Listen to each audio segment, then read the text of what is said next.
Qualifying that took through earlier on today at 9:30. The qualifying ended up, it was Stephen Gray that was on pole position. We'll run you through the graphic in just a second. In fact, there you go.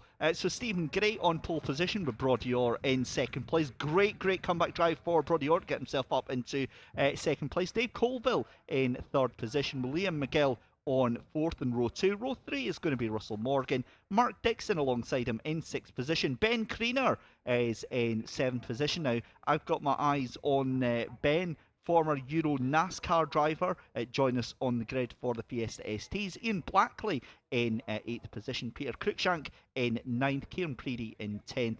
Stephen Ward on row 6 in 11th place, with Anne Ward in 12th position. Lucy Hales-Maver in 13th, and then Wendy Thorne at the back of the grid. Absolutely, Dave. We've got Stephen Gray lining up on pole position alongside Brodie Orr here in the number 31 car. The rest of the pack just taking their places on the starting grid, but we'll catch up very quickly with Brodie Orr here in the number 31 machine. Brodie, not a lot separating you and Stephen Gray, to say the least, in qualifying. What's your expectations going into this one? Well, I know Stephen's a really fast driver, so if I can just stick with him for the first couple of laps, build a gap, and then, yeah, maybe try and move later on. It's a bit different from I'm used to sitting, so just excited.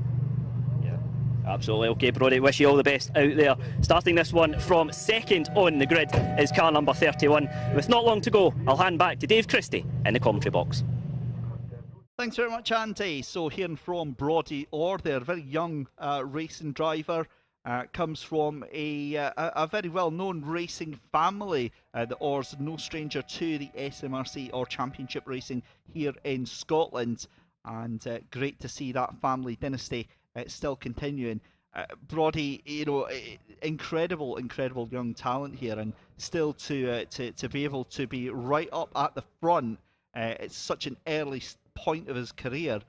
He's going to be on for big things. As we said, though, I mean, not a lot to decide from these cars as we get underway with the race. Then lights are on and off before I even get a chance to have a look at them. That's certainly right for looking away there, and it's going to be Brodie Orr then and Stephen Gray side by side down into the first corner there. I think that was Brodie Orr having to relinquish that position there. They're going down into McIntyre's. I will apologise for the cameras. The signal can get a little bit flaky sometimes. We've got a car off in the background there. It does seem to calm itself down as the race goes on. So if you just bear with us, we'll do our best to bring you all of the pictures. Anyway, further down the field though, that is the number 23, Lucy Hales-Maver, trying to make hay while the sun shines here.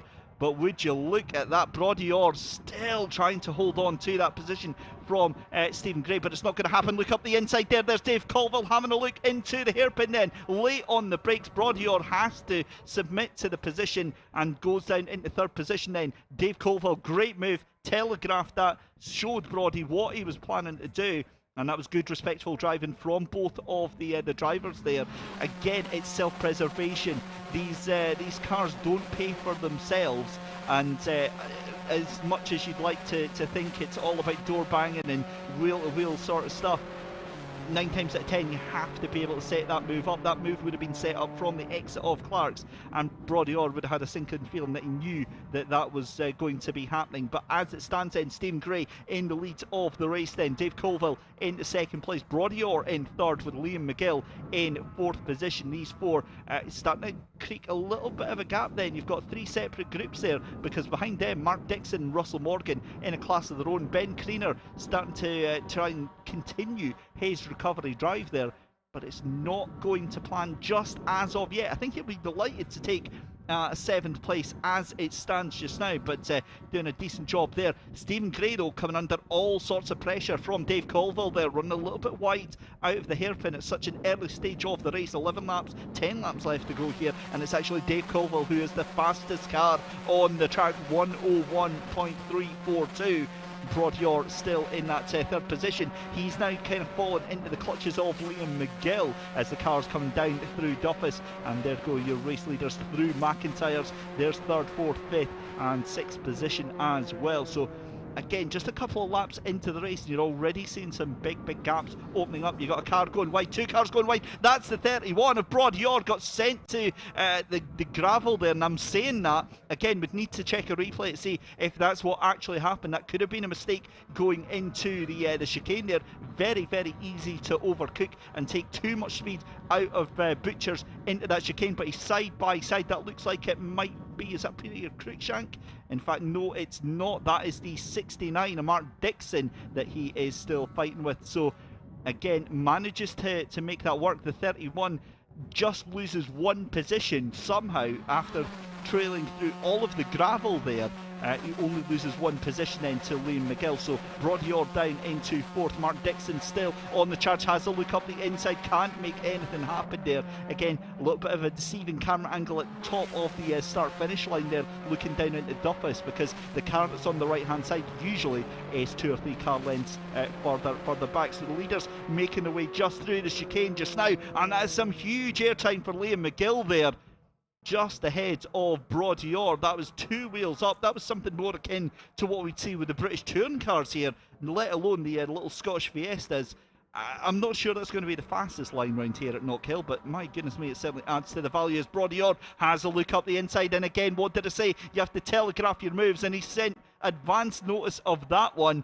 Look at the line that Liam McGill takes, though, and that is unfortunate for Brodior. So what he's done, he's outbraked himself. He's went too deep into the corner. Not only does Liam McGill immediately snatch the position back, but Mark Dixon now looks like he's already got that move done. They're side by side under the Beatson's Building Supply Bridge, going down into Duffus, and that is surely going to be all she wrote for the number 69, the Mark Dixon. And again, up the inside goes Brodior. That is inspired. What a move to let Mark Dixon get that position. Brodior just snatches it back immediately and is already back onto the charge to the tail end of Liam McGill. McGill not able to make any inroads to that 1st and 2nd place battle between Stephen Gray and Dave Colville right now. 8 laps left to go in this Fiesta ST Cup, and arguably this has been one of the more dramatic races that we've had so far. It's been very clean. I can't remember seeing any contact whatsoever between any of the cars. And up the inside goes Brodior from last week, sends it in, and Liam McGill with nowhere to go right now. The 2 of them are going to be coming up over the start finish line as we see the view from the Beatson's Building Supply Bridge. The 31 does it. Brodior, that was a move and a half to send it right up the inside, force Liam McGill wide, and McGill actually loses that position as well. So where we saw Brodior getting mugged and losing 2 positions there, he's decided to return the favour and do it exactly right back to Mark Dixon and Liam McGill there. So great move there from Brodior to get back onto the podium. He will be absolutely delighted if that is what this is got in store for him today. But you can see Dave Colville as well. Dave Colville is hammering that Fiesta ST around the course here, trying to stay onto the back of Stephen Gray, but I'll be honest, I think Stephen Gray has the measure of him right now. Certainly the tyres starting to become an issue. Best lap was a 101.4, but now they're about a second slower, and you can see that 2nd place car just starting to fall away. Back to the battle for 3rd position though. Brilliant stuff as we see Brodior, Mark Dixon and Ben Kriener now up into 6th position as well. So Ben Kriener now getting a position up from his starting order. You can see him in the lead of a 5-car train coming over the hill at the start finish line there. Brilliant result for him. Again, a desperate bad luck for Ben Kriener in the first round of the championship. He looks to have settled that issue once and for all. Stephen Gray eking out a little bit of a gap over 2nd place of Dave Colville. Colville looks like he's bringing that gap in little by little again. It was going out, and now I wonder if Gray's maybe overcooked his tyres a little bit now, because Colville really starting to bring that gap in very, very quickly. We've got 6 laps left to go in this race here. And just behind you can see Mark Dixon still having a look on Broad Yard. They're going to be side by side, because you've got to imagine that Dixon's going to be late on the brakes. Dixon takes the inside line or tries to cover it off there. Looked very, very close, or closes the door, keeps that position. But the more these two fight, the more that's going to drop them away from that battle in front. And here we go, we do have a battle in front now. Dave Colville does fancy having a go at Stephen Gray here. Jinx to the outside, coming down through Duffus Dip. And with just 5 laps left to go, the car's coming down through the hill here then. And through the chicane, they're going to come up through into to Butchers, then into Clark's. You cut back to the 37 of Russell Morgan and Ben Creener. You've got a puff of smoke there. That's on the inside there. That was very, very optimistic there from Ben Creener. Scary, scary stuff as the two of them trying to go side by side. Epic, epic stuff here as the race leaders coming in towards the hairpin just now. It's still Stephen Gray from Dave Colville from Broadioor, Mark Dixon in 4th position, Liam McGill in 5th, Russell Morgan in 6th, Ben Creener in 7th position here. And what a race we have had so far. It's been absolutely epic, epic stuff here. And this is going to be coming down in towards the hairpin then. This is some of the drivers further down the order. We've not heard much from the likes of Ian Blackley, Aaron Ward and Lucy Hales-Maver. Wendy Thorne down there as well. The gap to your race leader and second place there at just 0.2 of a second. This is the number 37, so this is Russell Morgan down in 6th and 7th position then. Ben Creener still on the tail end of that fight there, and Russell Morgan getting that move done. The 37 looking very, very feisty indeed, demoting young Ben Creener down into that 7th position. Your race leaders now, Stephen Gray ahead of Dave Colville. That gap was just 0.2 of a second there. They're going to be coming out of the hairpin and going across the line very, very shortly to start yet another lap here. And indeed, you can see them just off in the distance there. 3 laps left to go here. And with 3 laps left to go, that gives very little time. In fact, what's happened to Dave Colville? He was just 0.2 of a second behind the race leader, and now he's up to what's that, 0.8 of a second behind the race leader then. Mark Dixon as well, still in that 3rd place. He's looking very, very safe ahead of Broadioor, so he gets that position done for them. And then Liam McGill in 5th, Russell Morgan in 6th, Ben Creener in 7th, 8th position is Kieran Prairie, 9th position is Peter Cruikshank, Stephen Ward in 10th. Wow. Awesome, awesome stuff. And you get the feeling as well that this is definitely not over as we cut back to Russell Morgan still in that fight with Ben Creener. There we go, that's the number 64 there, and Stephen Gray in the leader of the race, just coming in to the final hairpin. They're going to make it into 2 laps left to go here. And there we go across the line, so it's a proper gaggle of cars there. You can see just in the background Stephen Gray and Dave Colville just coming down into Duffus Dip just now, so it's a 2-car scrap for the lead. There we go, and that's Dave Colville going a little bit wide there. That's thrown him into the clutches of Mark Dixon, who has not only cleared Broadioor, but is actually catching these two at a rate of knots. Look at that, it's now a 3-car battle for the lead with just 2 laps left to go here. Dave Colville is like a sitting duck. That last lap was a 102.4. And Mark Dixon doing a 102.1, so he's faster than both of the cars in front. And that's onto the gravel then for Dave Colville. Just shows the absolute determination going round. It's going to have to be a lunge. You get a feeling with 1 lap to go as they cross the line in just a couple of moments. They're coming down onto the brakes into the final hairpin. What a race for Stephen Gray. All that pressure on his shoulders, all that pressure right behind him from Dave Colville, from now Mark Dixon as well. Last lap board confirmed, held out, so this is it. This is the last chance now for Dave Colville and Mark Dixon. They're coming down through into Duffus Dip. Now, what are they going to do? I think it's too late. I don't think that Dave Colville can make this work unless it's going to be a lunge, and it looks like it, but yeah, Yeah, it's going to be a wild one. I don't think that the number 24 of Stephen Gray is going to actually let that happen. We've spoken about it quite a few times this morning about the driver in front having to let that pass happen and give the driver room. And Stephen Gray is going to hold on to this win with claws and whatever instruments that he can find nearby to absolutely make sure. Colville's got to watch out as well, because Dixon fancies having a go at this, but there we go. Stephen Gray gets ultra defensive. That's going to be very, very late onto the brakes. Makes it work though.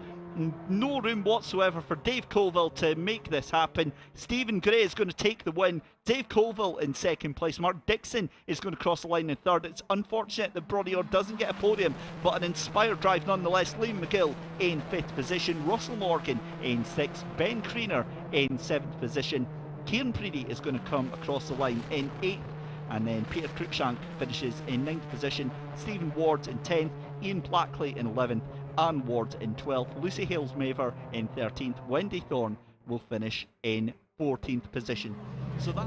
Oh, absolutely, Dave. A great race here in the Fiestas, led by this man here, Stephen Gray, car number 24. A fantastic drive from start to finish. He will be absolutely delighted with that one, and rightly so. Dave Cole, of course, pushed him all the way throughout that one. But Stephen, you are taking the top step on the podium with a great drive out there. Many congratulations. Thank you. That was hard work, that was. Never saw you in the grid today. No, but I think you were just a bit quicker than us on there. But yes, you were. Oh, that was a brilliant race. Very, very close. Struggling with obviously it's very warm today. Struggling with the tyres, with the heat and stuff, and driving on my mirrors because Dave came up back so quickly. And I think it was Brodie finished third, did he? Yeah, it was Mark. Yeah, finished third. Yeah, so no, great race, good fun, good. Yeah. Another win, magic. Absolutely. How's the car feel and everything okay after that one? Felt really good. I was experimenting a little bit with some of the settings there, and I think I might wait till I calm down a bit and have a little bit think about it. But I was struggling a bit out there. But yeah, well done, Dave. Yeah.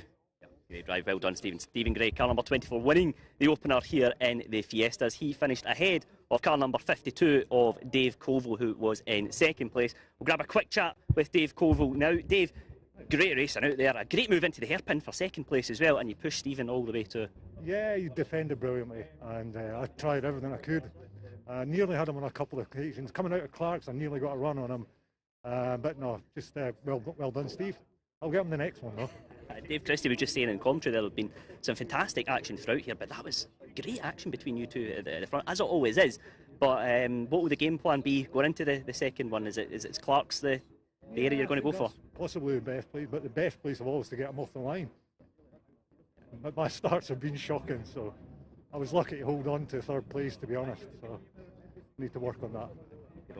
Dave, great drive out there, thanks very much. Dave Colville, second place there in the Fiesta. We'll grab a quick chat with Mark Dixon in third place.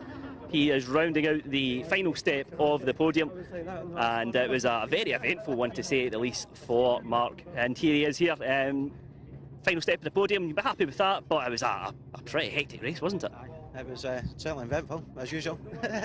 But no, it was good, and always the two best boys at the front, and it was good to see me catching them, which is, so let's see what happens race 2. What's the kind of game plan then? Is it just maybe try and get away? You know, Dave was saying there at the start the importance of the starts in this category. Is that where you're kind of looking to make some gains? 100%. The start's massive, so get a good start. You've won a watch. Great stuff. Well done out there. Final step of the podium.